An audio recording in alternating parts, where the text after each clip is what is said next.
Bonjour, nous sommes en Île-de-France pour un nouvel essai, je dirais même une nouvelle question philosophique qui aujourd'hui concerne la Ducati X Diavel S. Cette question philosophique, c'est, vous avez vu tous, j'imagine, au moins un des épisodes de Jurassic Park, est-ce que les dinosaures ont encore une légitimité dans le monde de la moto? Eh bien, on va répondre avec cette machine. Les dinosaures, pourquoi? Parce que c'est un power cruiser. Alors power, c'est ici, cruiser, c'est là. C'est vraiment une machine extrêmement généreuse en termes de dimension, pneus de 240, roues avant assez loin devant, grand guidon très large, un petit peu même encombrant en ville, et puis quand même le Testastretta de 152 chevaux, le 1260 qui est maintenant aussi sur les multistradas, c'est un moteur qui dépote vraiment. Donc qu'est-ce que ça? C'est une machine qui a encore toute sa place aujourd'hui dans le monde de la moto.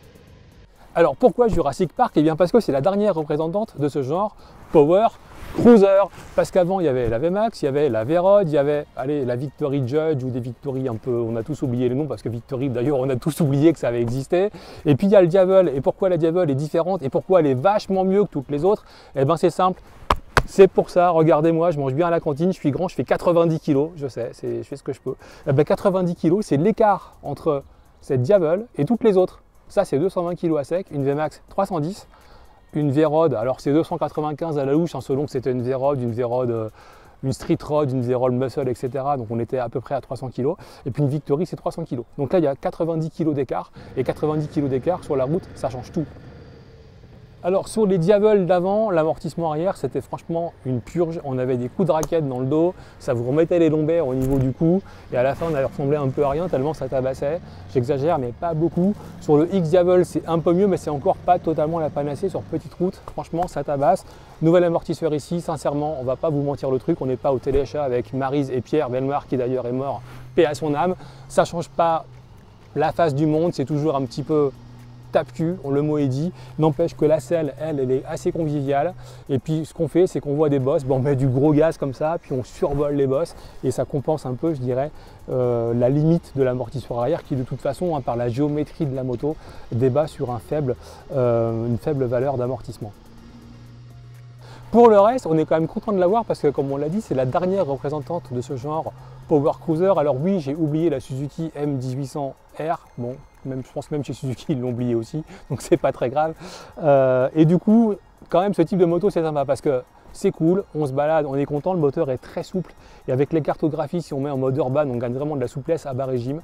On a une position de conduite assez décontractée, assez facile à l'usage. Alors encore une fois, en ville, notamment dans Paris, le guidon large est un petit peu intimidant, un petit peu encombrant, c'est un petit peu compliqué de passer entre les voitures, mais tant pis, on fait avec.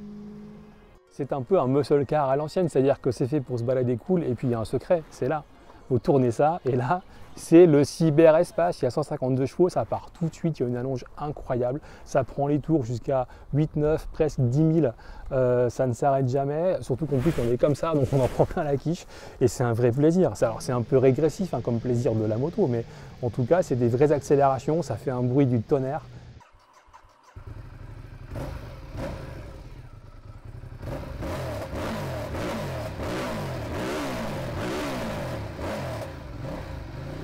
Ça tient la route, c'est stable, c'est rigide.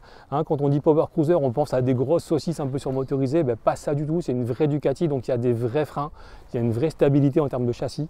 On peut mettre de l'angle, sincèrement, pour toucher ça, on y arrive, mais il faut quand même vraiment s'engager un petit peu. Et c'est un vrai plaisir, et heureusement qu'il existe encore un power cruiser moderne, techno, bien équipé, sécurisant aujourd'hui dans l'offre du marché de la moto en France. Trois choses importantes sur cette version S, c'est toute la finition. Donc les jantes sont quand même en aluminium avec une finition biseautée, ça on n'a pas sur la version normale. Pareil, cette finition sur les carters moteurs, donc là c'est quand même assez joli, je dirais, pour ceux qui sont sensibles à ce type d'esthétique. On a des feux à LED à l'avant sur la version S. Et puis alors ça par contre c'est une option, mais en même temps c'est une option assez recommandée parce que vu la patate de l'engin, vu la selle qui fait en gros 2 cartes bleues plus un ticket resto, si vous tenez à vivre longtemps avec, je sais pas, votre femme, votre mari, les transgenres, soyons ouverts, ça c'est mieux, ça lui permettra de rester un petit peu à l'arrière parce que franchement cette moto, elle dépote vraiment. Alors, du power, il y en a sur le repère, des motos de 200 chevaux, 152 et plus, il y en a. Du cruiser, il y en a. Du power cruiser, pas tellement, mais heureusement il y a celle-ci. Et du coup, je vous propose, si vous voulez vous faire votre petit salon de la moto, guide de la moto, de savoir ce qui vous plaît, ce qui vous titille, ce qui vous parle, d'aller vous abonner sur le site YouTube, sur la chaîne YouTube lerepèredesmotards.com et de ne pas oublier d'aller sur la petite clochette en bas parce que c'est vachement important, m'a-t-on dit. Et puis vous verrez plein d'autres motos. Donc n'hésitez pas à nous suivre, il y a encore beaucoup d'essais à venir cet été. On va mettre un peu le turbo d'ailleurs pour vous livrer de quoi nourrir votre passion de la moto. Merci, bisous, merci.